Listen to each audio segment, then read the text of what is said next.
Today's episode is sponsored by Hurston Wright Legacy Award winner Sandria Faye presents Mourner's Bench, the story of brave, bold women who led the civil rights movement in the Arkansas Delta. Set in 1964, the story unfolds from the perspective of an 8-year-old who feels ready to be baptized, but increasingly finds herself torn between the traditions of her community, her church, and her mother's progressive and feminist views. Mourner's Bench by Sandria Faye. Available now everywhere books are sold. And now, on to the show. Hello, my name is Mike Nemeth, and I'm the author of The Undiscovered Country, which is a novel categorized as crime fiction. The story is about a family that comes apart at the seams when the matriarch takes ill.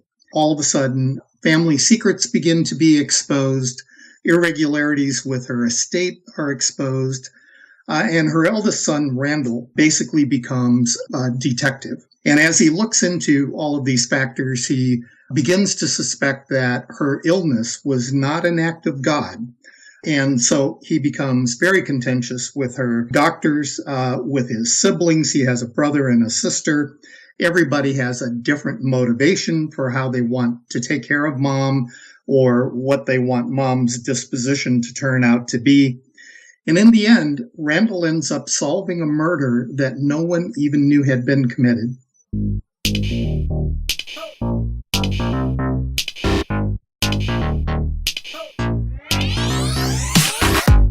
Book lovers unite! I'm Demethius Jackson, and you're listening to the Chapter 1 podcast. The greatest stories ever written all begin with Chapter 1. In each episode, our guest authors will share their first chapters with you. On this episode, I'm going to be speaking with an amazing mystery suspense author, Mike Nemeth, and he'll be reading from his new book entitled The Undiscovered Country, which is a sequel to his first book, Defiled. This was one of the best mystery books I've read in a long time. Mike does a fantastic job of building characters and scenes and really making you guess what's going to happen next.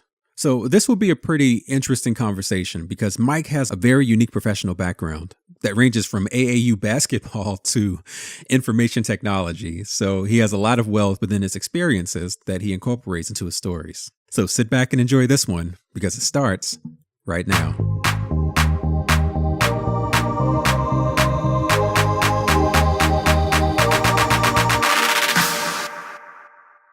Although the handwritten nameplate on the door read Elaine Marks, the woman in the bed did not look like my mother. One low-wattage light in the cold room leaked only enough illumination to reveal the woman's undignified state.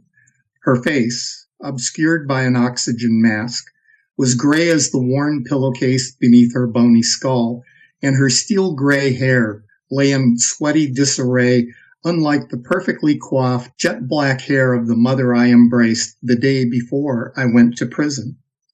This woman was smaller, much smaller. I could have switched on the bright overhead lights, but I didn't want to alert the staff to my presence. I wasn't prepared to see this scene any more clearly either. I took the woman's hand and recoiled at its coolness. In a panic, I leaned closer until I detected the weak flow of breath through the mask and the slight rise and fall of her shell-like chest. Then I checked the monitor on the wall above her bed. Heart rate slow, blood pressure low, respiratory rate slow, blood oxygenation level low, slow, low, slow, low, barely alive. Why weren't the doctors and nurses crowding around her bed? A crucifix, half hidden by the monitor, hung above the bed as a reminder that doctors didn't have total control of this situation. The insistent hum of pumps and monitors signaled technology's effort to keep my mother alive. The smell of her illness assaulted me. I retched. Out of duty, I bent to kiss her forehead. She shuddered, whether from an involuntary response or recognition that I was with her, I didn't know. As a test, I whispered that I loved her. She did not react. With a tired sigh, I sank into the clumsy, overstuffed chair beside the bed. I remembered my promise to call Glenda, my daughter's mother, But rather than wake her at this hour, I texted her, "Made it safely, I'm fine." That was a lie. I was never fine in Augusta. Overnight, I had driven from my home in Dolphin Beach, Florida, through Ocala, diagonally across the state to Jacksonville, then northward to Savannah, where I exited I-95 and transitioned from the New South to the Old South. Using secondary roads paralleling the Savannah River, I drove through small towns raised by General Sherman during the Civil War and past shotgun houses, plantation manors, oak trees as tall as a house, and magnolia trees as wide. Through shadows so dense my headlights could not penetrate them, I passed mile after mile of cotton fields where I imagined slaves had once toiled. As the false dawn lit the horizon, I transitioned from Randle, the adult persona I had invented, to Jack, the child in the past I couldn't seem to escape. Today was just the 4th day since I had been paroled, and already I had been forced to exchange one nightmare for another. For only a moment I closed my eyes to erase the vision of my mother in a hospital bed from the video screen in my brain. A firm hand shook my shoulder. "Sir? Sir?" With 2 hands I wiped sleep from my eyes, but I couldn't touch the fatigue. A round face encircled by short blonde hair above medium blue scrubs leaned to within inches of my face. "Are you family?" I rocked my shoulders, stretched my legs. "I'm her son." The nurse backed up and smiled. "Another son. Good. Can you give us a few minutes with her? We need to clean her up and get her ready for tests." A dark-haired nurse swept into the room, went straight to Mom's bedside without acknowledging me, and stuck a needle in her arm to take blood. With both hands, I pushed myself out of the chair and noted that the clock on the far wall read 6:35 a.m. I had only been asleep for an hour. I looked down at my mother. Her eyes were open. I bent over her and said, "Hello, Mom. It's Jackie." Her eyelids fluttered, closed and opened again, but she stared straight ahead. I thought her lips moved behind her mask. Draping myself over her bed, I said, "It's Jackie, Mom. I'm here to help you." She nodded, but her eyes didn't seem to focus. I waved a hand in front of her, but her eyes didn't track. To the blonde nurse, working at a cart covered in needles and vials, I said, "What the hell?" She stopped her tasks and said, "She's blind." "Blind?" Hands on her hips, she said, "Not like Ray Charles or Stevie Wonder." I should have said, "She can't see. Happens sometimes with strokes." Good God, a stroke too? When Beth, my sister-in-law, had called the night before, she told me that Mom had suffered a heart attack. "Can she hear?" "We think so. We need to prep her now, sir. Her doctor will be here soon." "Okay, I'll go find a cup of coffee." I grabbed Mom's hand and gave it a gentle pat. I walked around the bed, under the TV mounted high on the wall opposite Mom's pillow, past the whiteboard that listed nurses' and doctors' names and my brother's cell phone number. On the opposite side of the room, a sink and a counter on which a small computer screen displayed the hospital logo filled the space between the bed and the private bathroom. There wasn't a closet or a bedside table. As I wound my way between the rolling medical carts, I asked where they had stored Mom's things, her purse, her clothes. The nurse pointed to a plastic bag on a shelf under the rolling bed. She was just wearing a nightgown when she was admitted. She didn't have a purse. 15 minutes later, I returned from the cafeteria with a large black coffee to find Mom's room overflowing with medical staff. 2 males in lab coats and a male nurse had joined the blonde and the brunette. Fearing the worst, I barged through the crowd to my mother's bedside and found her staring at the ceiling but still breathing. Relieved, I turned to the surprised medical staff. The blonde nurse, I noticed now that her name tag read Shelby, announced, "He's another son." The medical team relaxed. Shelby pointed to a heavy-set man with rimless glasses and black lacquered hair streaked with a white stripe like a skunk. "This is the cardiac surgeon, Dr. Metzger."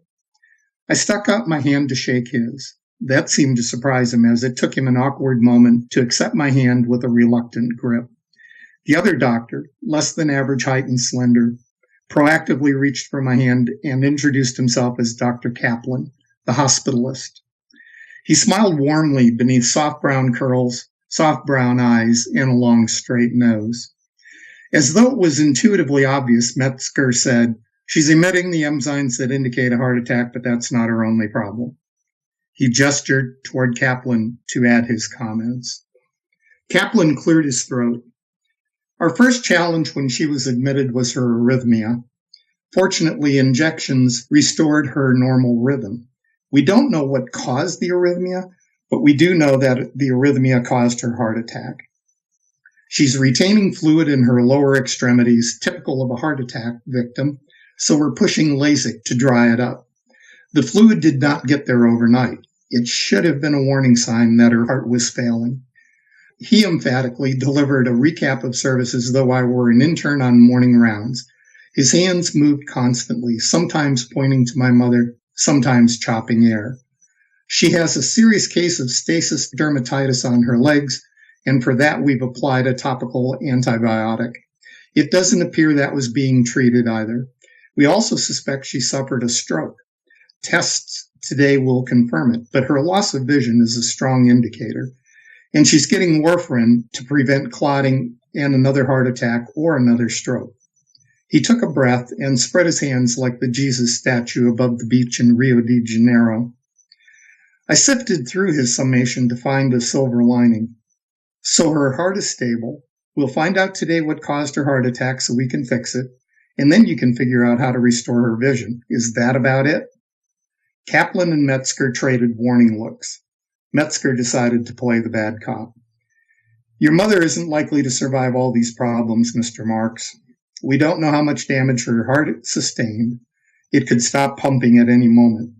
We have no evidence that she can speak or even think following her stroke. She can think. She acknowledged me. The doctors traded dark looks again. Kaplan volunteered. She has sores on her heels and her bottom that indicate she's been bedridden for some time. She's old and weak and malnourished. He gave me sad brown eyes and pursed lips. Malnourished? What the hell? When I called her with the news that I would soon be released from prison, she had said she was fine. She had urged me to come see her as soon as possible, but not because of her health.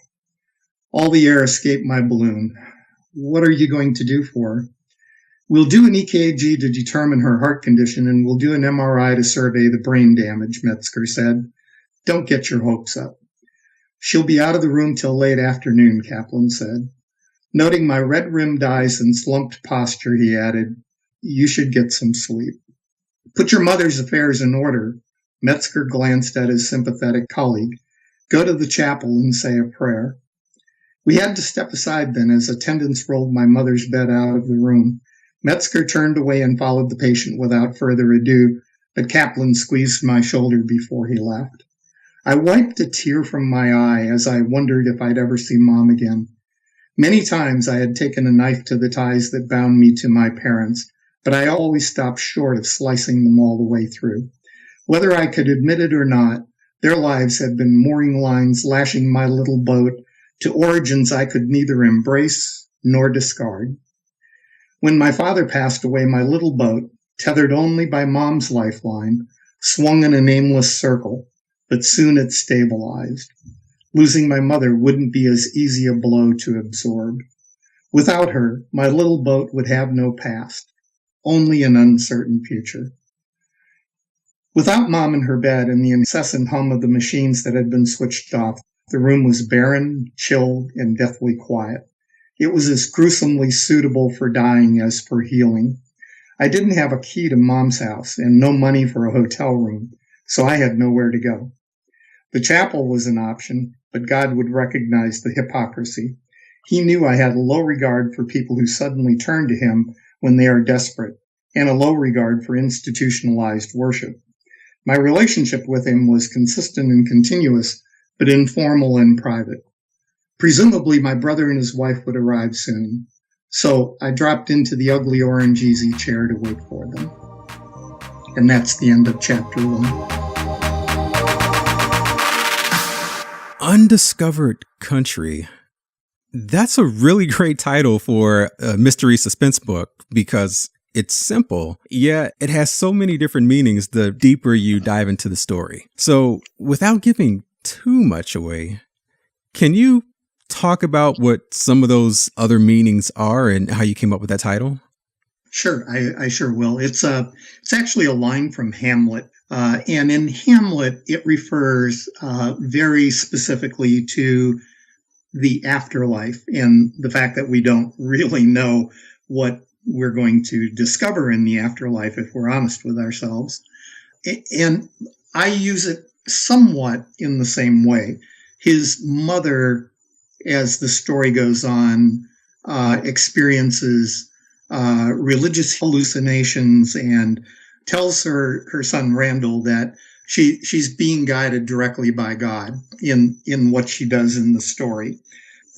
It's not a religious story in and of itself, but it has that component to it. And she does wonder what she's going to find in the afterlife. But in this story, it also refers to another part of the plot, which revolves around her estate. And then a mysterious man comes forward, a stranger to Randle, who claims to be his birth father. And there are various attempts at embezzling both estates as the story moves on. So we have the medical part, and then we have the part about embezzling the estates. And so Randle ends up very confused about his own identity, and that becomes a compulsion for him to try to figure out what his identity really is. So he has many encounters with his mother where he attempts to explore that subject, and it's very frustrating. I'll just leave it at that. This book is actually a sequel to your previous novel, Defiled. Correct. It doesn't seem like it, but is it necessary to have read the previous book, or can readers just pick up Undiscovered Country and go? No. The Undiscovered Country stands alone as a story. There are just enough flashbacks, I think, in the Undiscovered Country so that you do eventually learn, okay, what's the deal with Randle having been in prison? And so you may become intrigued about that whole story, which is the story of Defiled. And hopefully people would be encouraged to go back and read it. But no, they stand alone. Randle is one of very few characters who are the same in the Undiscovered Country as in Defiled. Yeah, and I kind of picked up on that also because, I mean, just in your chapter reading, I feel like I kind of already know who Randle is or what his story is in this situation that he's currently in. Yeah. Officially speaking, what these two books are crime fiction. And in crime fiction, using the textbook definition, we have an anti-hero, right? And the anti-hero gets in trouble with the authorities and struggles for the moral high ground against authorities of various kinds. In Defiled, it was mostly judges, lawyers, cops. In the Undiscovered Country, it also includes the medical community and a little bit of the financial community or financial advisors, I guess, if you will. Yeah, and it really sounds like within the last couple of books, Randle is really having a rough go of things. Firstly with the divorce, then jail, now this. Just wait till you see what I do to him next in the third book. Well, that's what I was wondering. This is supposed to be a trilogy. Yeah. And I may have made a mistake by calling it a trilogy simply because they are all standalones. And it may also be a little bit of a misnomer because I may not be done challenging Randle after the next book. Yeah, and I'm joking when I say this, but I'm wondering if at the end of the entire series, if Randle just ends up jumping off of a bridge. No, see, that's the whole good thing about Randle. Randle is a bulldog who will not quit. And no matter how I attempt to frustrate him, he just goes on and on and on. And I'm glad you mentioned that because in this story, you are tackling some pretty serious family issues precipitated by the condition of Randle's mother. But I think you're also saying something very important about resilience and personal strength, given what Randle is going through. So what do you think it is about his past that's helping him endure what he's going through now? I think it's actually a bit of a mystery even to him, but he was always the one of the three siblings, one of the three children who was different. And I don't want to give too much away here, but he was the one who was different. And he had to learn at a very early age how to cope with being different from his brother and his sister, different even from his parents, somewhat an accident of birth. And like I said, I don't want to give too much away. Sure.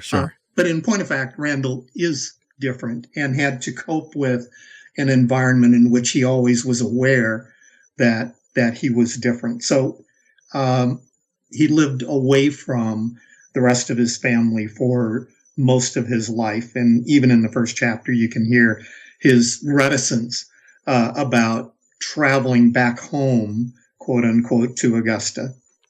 So diving into your writing process, what were some of the challenges you encountered writing a novel like this? I began writing fiction, I'll just say fiction, as a very young man. I have files full of rejection slips.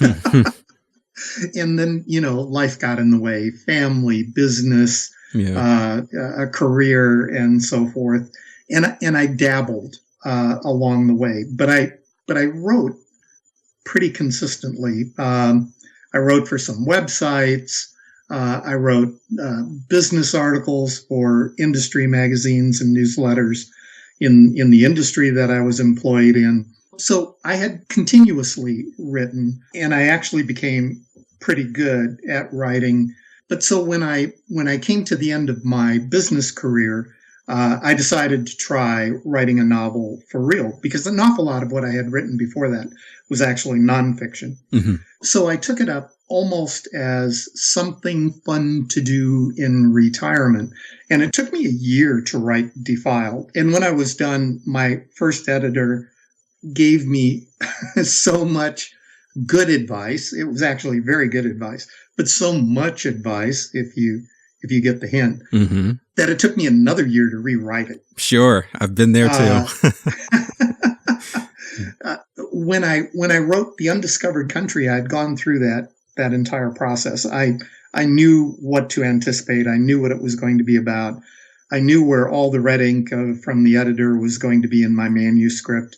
And so writing The Undiscovered Country was actually, it was actually easy. And of course, AJ, that all of our fictional writing has its origins in life experiences that we've gone through. It's almost impossible to truly create something from scratch.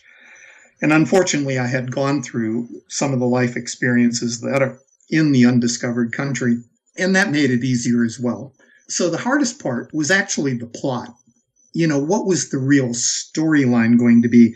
The theme, the scenes, the characters were all very familiar to me and easy to write. But getting the story right was more difficult and took a little bit of time, and then rewriting as well.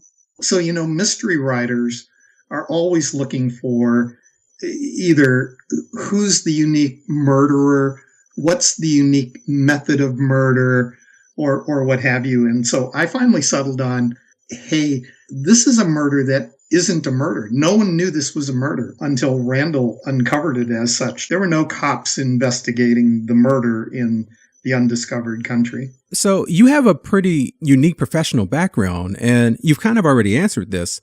How did you make the leap from being a sports coach and working in IT to writing suspense? Or I guess a better question is, was it a challenge for you to make that leap? Well, suspense is what I've read all of my life. I got hooked early on John le Carré and all of the spy novel kind of stuff. So I always wanted to write what I liked to read. That choice was easy for me. I wouldn't know how to write something else because I never read anything else.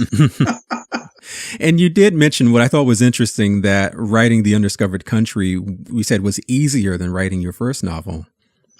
Just understanding the construct of a novel and the construct of the mystery genre people who are readers but not writers hopefully don't recognize the fact that there's a fairly consistent skeleton holding all of those scenes and plot points together. But writers really have to learn what that skeleton looks like and how it works and how you have to hang the flesh of your story on that skeleton. And the day I wrote the first words in Defiled, I had no clue. My first editor, and I call her my first editor because she was an independent editor. It was before any publisher saw the book, was really, really helpful and taught me an awful lot. And we had the example of my manuscript to use in the teaching, which also made it easy or more understandable, I guess, as opposed to having a blank page in front of you and a professor lecturing. But I also did attend a lot of courses and bought a lot of books during that 2-year period, and began to understand, oh my gosh, there's rhyme and reason to this. It's not strictly, out of thin air invention. I think also what helps a lot of other authors, including myself, is once you get to the second book, you've already done a lot of world building already, and you know these characters and how they're going to react. So it's a matter of putting them into a scene and having them go in whichever direction they're going to go with the storyline. Yes, absolutely. But I'll tell you what happens, AJ. I ended up having to make this huge chart of what each character has done and what I think they will do in the story. And I used the chart to make sure that they remain in character as they move forward in the story, that their motivations are believable and justifiable as they move to their next event in the story. And I found that in both books. I could run into circumstances where a character wanted to do something, and frankly, the character didn't want to do that. Mm-hmm. Having the chart, the characters' motivations and what they had done in previous scenes and so forth was extremely useful in making sure that I kept them in character and consistent.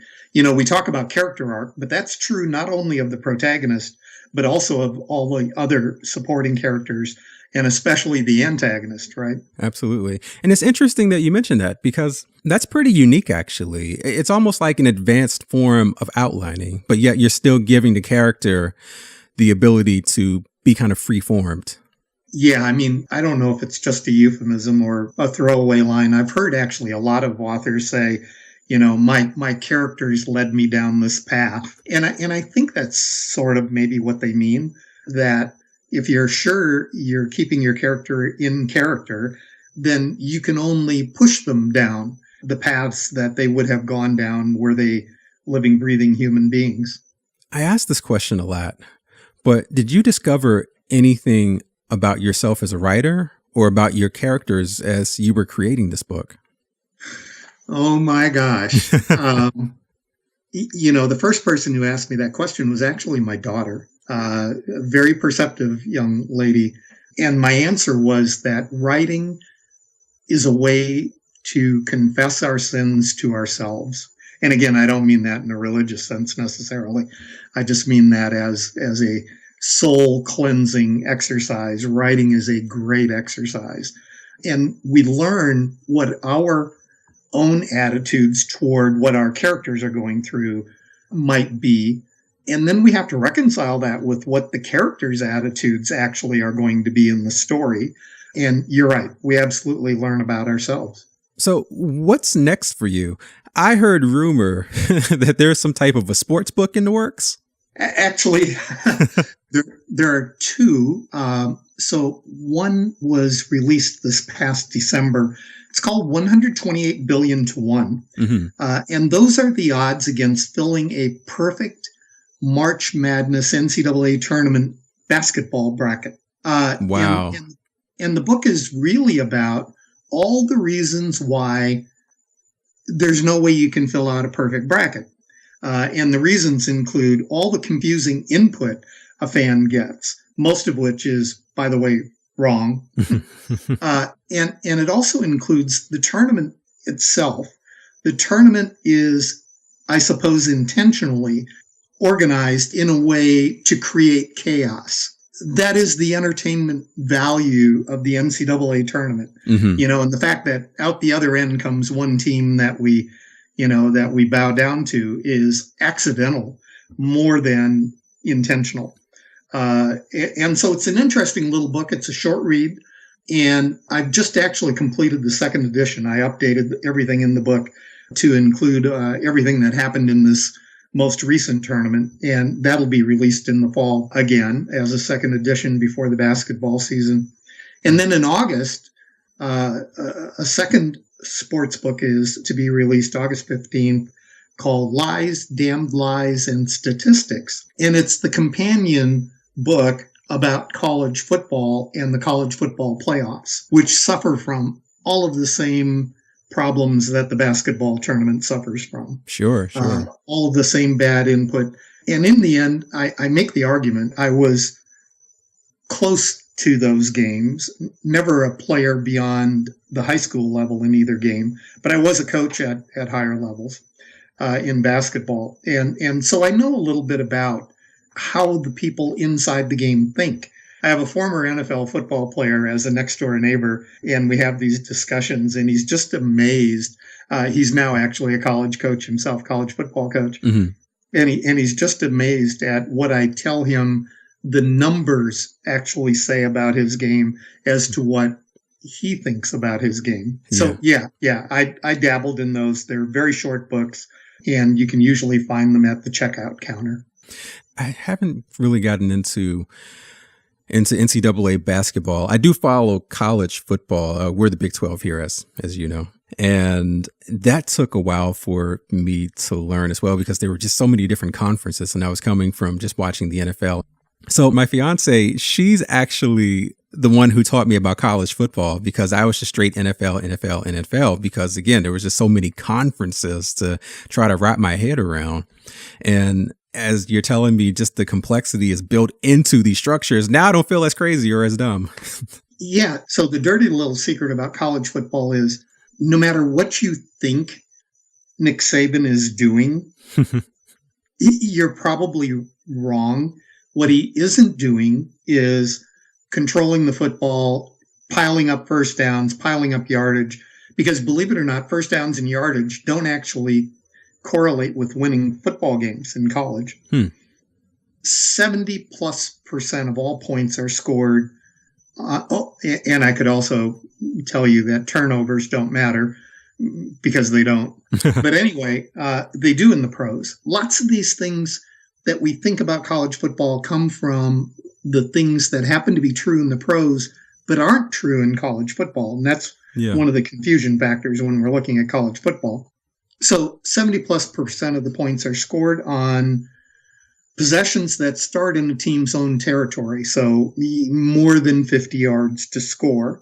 And 70% of those scores happen on possessions or drives, I guess I should say, where there's been a play that covered more than 25 yards. In other words, the way to win college football games is to go for broke. You have got to make a big play. And believe it or not, Alabama makes a heck of a lot of big plays. They don't just grind it out. They actually make a lot of big plays. And it somehow gets lost in the Saban mystique. Now, they made more when Lane Kiffin was the offensive coordinator than they did this past season. But in fact, I think they actually led the country in plays of longer than 25 yards. Not this year, but the year before. Yeah, so if you don't look at the numbers, or if you don't look at the right numbers, you tend to project pro football stuff onto the college game, and it's just different. You sound really passionate about it still. I'm passionate about both things. It's actually more fun to write novels. You have carte blanche, and you just live within that world for an extended period of time. It's like little kids playing fantasy games, So writing novels is more fun. Thanks for joining me today. I really appreciate talking to you. It was fun, AJ. Thank you. So where can readers find you and your stories online? I have a website, www.mikenemethauthor.com. My Twitter handle is @Nemo's Novel. So ever since I was in the military as a young man, people have been calling me Nemo long before that fish. And so it's Nemo's Novels, @Nemo's Novels, Nemos Novels. And I'm on Facebook as well, Mike Nemeth Author.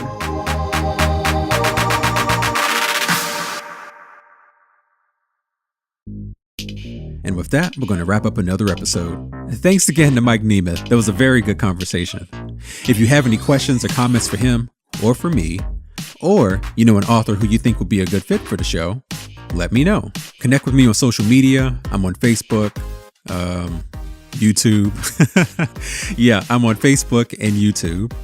Or send an email to info@ch1podcast.com. Check out our website at ch1podcast.com, where you can listen to previous episodes and hopefully find your next favorite author. Subscribe to us on iTunes, Google Play, Stitcher, SoundCloud, Overcast, and YouTube. But most importantly, leave us a 5-star review and tell everyone you know about the show. All right, that's it for me. You all stay awesome. Till next time.